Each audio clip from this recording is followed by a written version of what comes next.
साथ उनके द्वारा आज तहसील बिलासपुर में बैठक ली गई थी बर्ड फ्लू के लेकर। हमारे यहाँ पर 2 कुक्कुट फार्म थे जिसमें कि हमारे जो सैंपल कलेक्ट हुए थे उनका जो टेस्ट रिजल्ट था वो पॉजिटिव आया था बर्ड फ्लू को लेकर। उसके तहत हम लोगों ने लगभग 26,600 जो हमारे कुक्कुट थे उनकी कलिंग करा दी गई है। अभी 2-3 दिन में कोई सैंपल या कहीं भी किसी जो फार्म है उसमें कोई मॉर्टेलिटी नहीं निकली है। मेरे द्वारा निर्देश दिए गए कि जितने भी हमारे यहाँ तहसील बिलासपुर में व अन्य तहसीलों में ग्राम है उनको सेक्टर में बांटा गया है। हर लेखपाल को और हमारे जो सीनियर साहब की जो टीम है पशु विभाग पशु चिकित्सा विभाग की जो भी हमारी टीमें हैं उनको भी लगाया गया है। हर फॉर्म का नंबर, ओनर का नाम पर डे उनको मॉर्निंग में पहुँच जाती है। अगर उनके यहाँ कोई मॉर्टेलिटी तो नहीं है, मॉर्टेलिटी होने पर एक स्पेसिफिक नंबर से ज़्यादा अगर मॉर्टेलिटी आती है तो तुरंत हम लोग वहाँ से सलाइवा का या अन्य उसका क्या कहते हैं सैंपल लेते हैं और उसको विशेष वाहन के द्वारा भोपाल लैब में भेजा जाता है। वहाँ से हम लोगों को जो टेस्ट रिपोर्ट है उसकी सैंपल की वो 24 घंटे के अंदर मिलती है। अगर वो पॉजिटिव आता है तो हम लोगों को प्रॉपर जो भारत सरकार की गाइडलाइंस है उसके तहत कलिंग की कार्रवाई हम लोगों ने कराई है और कराते हैं। अभी सिचुएशन कंट्रोल है।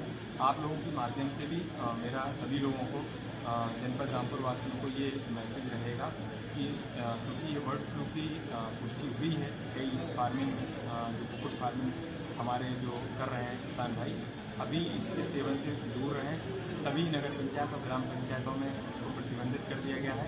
कुछ लोग जो अपने घर में कुक्कुट फार्मिंग करते हैं उनको भी एहतियातन बताया गया है कि किसी प्रकार की अगर मॉर्टेलिटी रेट आती है, मुर्गियाँ खत्म होती हैं, तत्काल अपने लेखपाल को और हम लोगों ने हेल्पलाइन नंबर भी जारी किया उस पर अपडेट करा सकते हैं। हम लोग वहाँ से उनके जो किया है उसका सैंपल कलेक्ट करेंगे और अग्रिम कार्रवाई करेंगे। सर बिलासपुर जोन को कितने विभागों में बांटा गया है जैसे आप बता रहे हैं? हम लोगों ने मेजरली 2 डिवीजन में बांटा है। एक तहसीलदार साहब देखेंगे, बाकी का एसडीएम साहब देखेंगे। जो हमारे हल्का लेखपाल हैं उनको हल्के का ही इंचार्ज सेक्टर इंचार्ज बनाया गया है।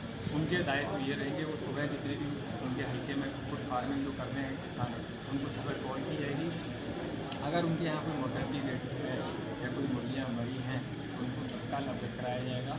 अदरवाइज अगर वो सब कुछ सही है तो कोई दिक्कत नहीं है। इसका पहला प्रारंभिक जो लक्षण आता है यही है कि अगर अनावश्यक नंबर में मुर्गियाँ ख़त्म होती हैं, अचानक ख़त्म होती हैं तो वहाँ ये हाई चांस है कि यहाँ पर बर्ड फ्लू के ही वजह से इनकी मृत्यु हुई है।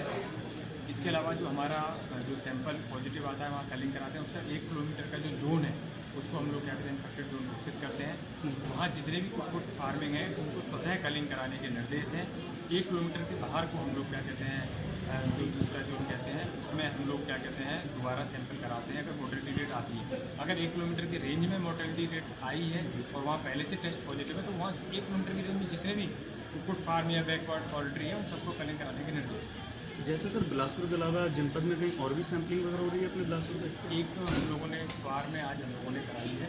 स्वार तहसील में एक जगह हम लोगों को शर्मा कुक्कुट फार्म है, वहाँ पर हम लोगों को मोर्टेलिटी क्या कहते हैं उसमें हम लोगों ने अभी सैंपलिंग कराई है। बाकी जनपद में सिचुएशन सर क्या बगुले भी इससे संक्रमित हो सकते हैं क्या? देखिए इसका जो इनिशियल क्या कहते हैं इन्फेक्शन है, इंक्यूबेशन पीरियड है वो 2 दिन का रहता है, 48 घंटे का रहता है। उतना डेंजरस नहीं रहता है और उसमें कोई इतनी दिक्कत नहीं है, लेकिन फिर भी हम लोगों को उससे बचना चाहिए क्योंकि इनका इन्फेक्शन जंगली पक्षियों में माइग्रेटरी जो बर्ड्स होती हैं जो तालाब और वेटलैंड्स के पास रहती हैं उसमें भी फैलने की आशंका रहती है। अगर इसका म्यूटेशन होता है तब ये एक तरह से बढ़ जाती है। अभी चीज़ें हमारी कंट्रोल में हैं।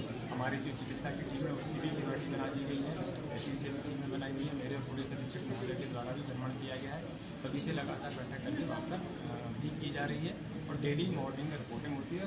जो एक्शन हम लोगों ने लिए हैं पूरे जनपद में दिन में उसको हम लोग क्या कहते हैं वो भी अवेयर करें। पोल्ट्री प्रोडक्ट्स की बिक्री कहाँ का बंद है कि पूरी जनपद में? जी, पोल्ट्री प्रोडक्ट की की गाइडलाइंस है पूरे जनपद में निर्धारित किया गया है और हम लोग कहीं भी आवागमन इनका चाहे एक्सपोर्ट हो चाहे इम्पोर्ट हो जनपद से बाहर वो भी प्रतिबंधित है।